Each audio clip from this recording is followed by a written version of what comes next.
상해로 가기로 결심을 해요. 근데 이 양반 무국적자거든요. 게다가 목에 30만 불의 현상금이 걸려 있거든요. 그러니까 상해로 가기가 정말 어려운 거예요. 갈 방안을 찾고 찾다가 일단은 하와이로 가자. 아주 6월에 하와이로 가요. 하와이로 가서 그때 모든 배는, 상해로 가는 배는 동경을 거쳐서 갔어요. 배편이.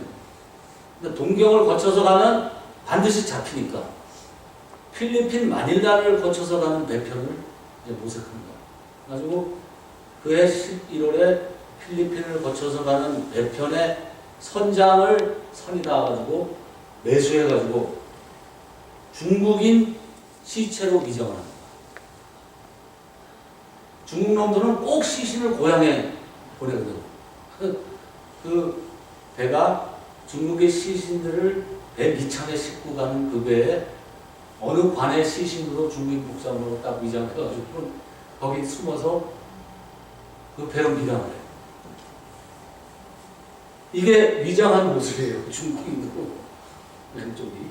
근데 그럼 맨 밑창에 시신 울고 가는 데는 그냥 시신 썩는 냄새에서부터 비롯해갖고 정말 인간이 견디기 어려운 모습이에요. 근데 그 모험을 감수하고 현상금 30만 불을 목에 걸고 한 달간을 견디며 상해에 미국합니다. 이거는 보통 인간의 용기로는 할 수 있는 일이 아니에요. 45살이거든요. 자기 편하게 오른쪽에 저렇게 진부할 사람이, 하던 사람이 위장해갖고 실체로 위장해서 한 달간 밀항해서 결국 가는 겁니다. 1920년 12월에 4일에 도착해요. 그래가지고는 상해 임시정부에 진부를 합니다. 그때부터 상해는 딱 6개월 있어요. 왜? 6개월 이상은 있을 수도 없었어요. 우리가 통합 그 임시정부라고 뭐 말을 하긴 했는데 파벌이 말도 못합니다. 지금도 지리 열면 온갖 파들이 설치잖아요. 이때는 오죽했겠습니다. 사회주의파, 민주주의파, 무장투쟁파, 외교독립파, 기호파, 이북파, 뭐 파벌이 이건 말할 수 없는. 임시정부가 한 일은 파벌끼리 싸우는 것밖에 한 일이 없어요. 첫째, 돈이 없었어요. 임시정부가 이승만이 상해 갈 때까지 버틸 수 있었던 이유가 뭔지입니까?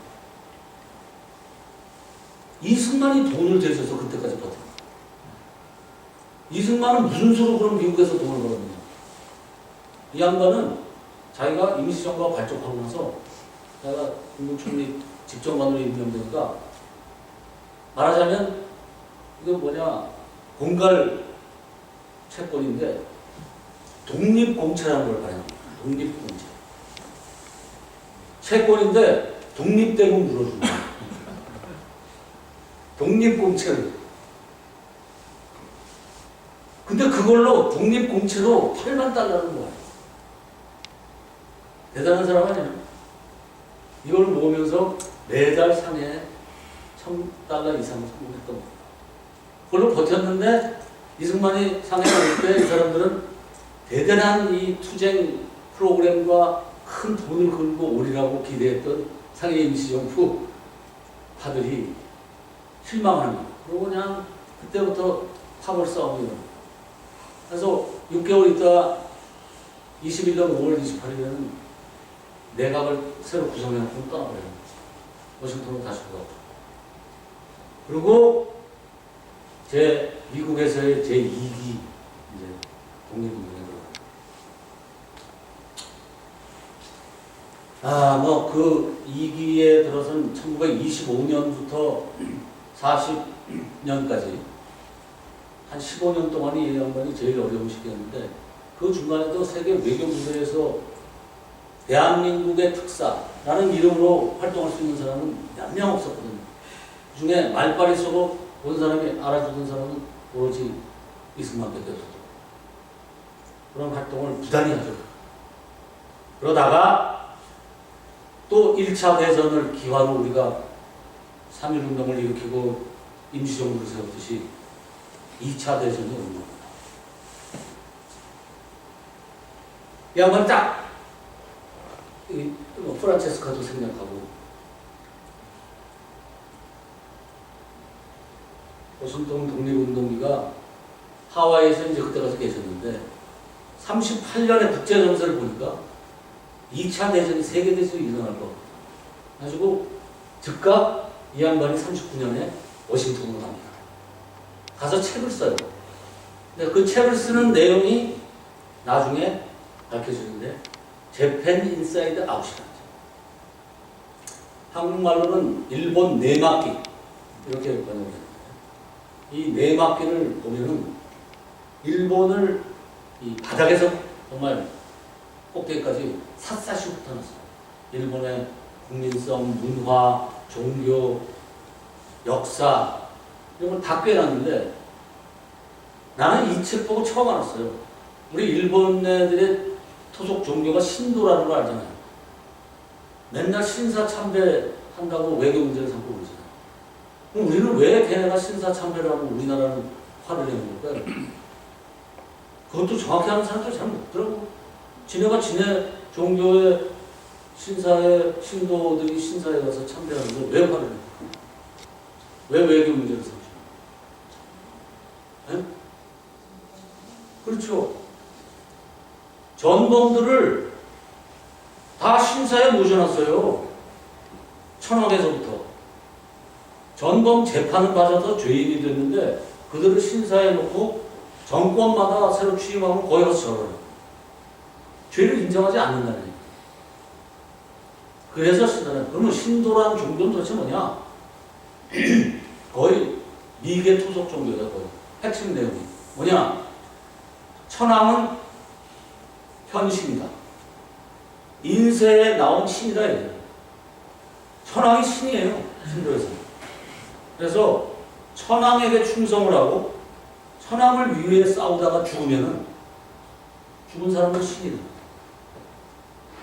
모든 영광이 천황을 위해서 목숨을 바치면 하느님한테 구원을 받아서 하늘나라 가는 거하고 또 천당 가는 거하고 똑같아.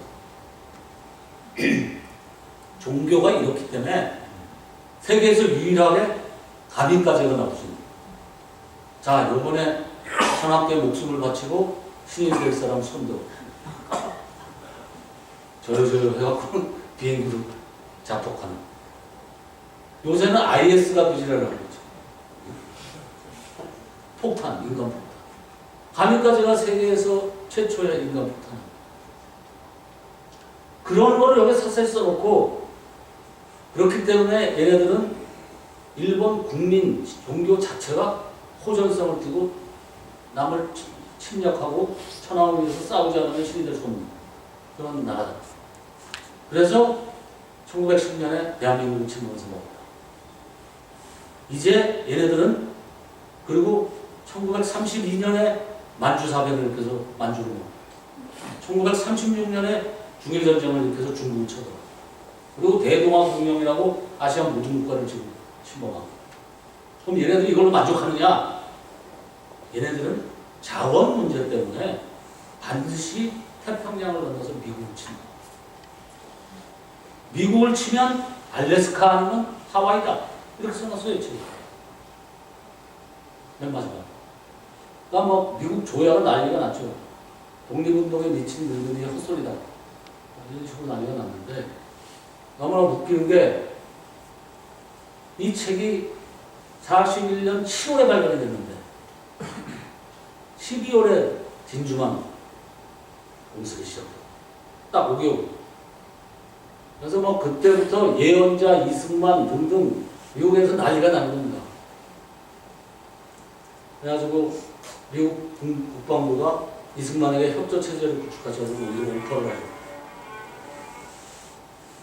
지금의 CIA가 그때 처음 만들어졌어요. OSS가. 여기에 OSS 직원으로 첫 번으로 제일 유용한 사람이 누굴까요?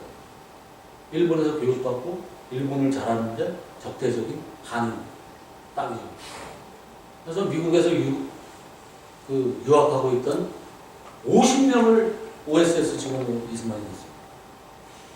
그 안에 조병옥도 들어있고 해방부에 활동한 많은 사람들이, 정부에서 활동한 많은 사람이 OSS에 들어있고, 그 공으로 적성국민 명단에서 한인을 뺐습니다.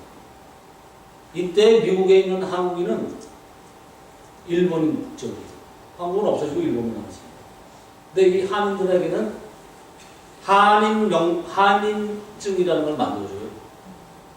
그래서 일본 사람은 전부 아리조나 사막에 집단 수용을 12만 명 했는데 적성국가 국민이니까 미국에 있던, 그리고 그들은 라디오나 뭐나 일체 이런 통신 수단에 이런 걸 소지하지 못하게 돼 있는데 한인은 모든 것로부터 자유로웠어요. 이건 그로부터 4년 동안 이승만의 공입니다. 한인들이 미국에서 엄청난 혜택을 보고. 그래가지고 그 다음 나는 이제 뭐 카이로 선언, 얄타 회담, 미소 공동회의 이런 것들은 다 생략하겠습니다. 왜냐하면 이때 얘기들은 굉장히 복잡해요. 그리고 그 45년에서 48년 사이에 온갖 주의, 공산주의, 사회주의, 민족주의, 민주주의 했던 진영들은 질이 널널 많았고 지들끼리 수많은 싸움을 하는데, 여기에서의 포인트는 45년에서 48년 사이에 포인트는 딱 세 가지밖에 없어요. 뭐냐? 이때 해방 정국의 우리나라 판도가 세 파로 나뉘죠.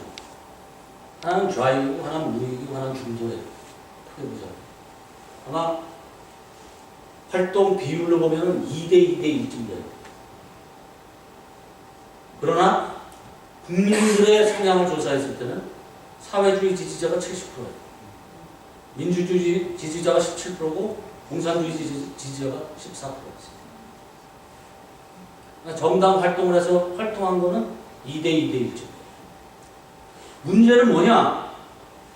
미군정을 하는 미국이 좌우합작 주제. 민주주의 지지가 아니고 공산주의, 민주주의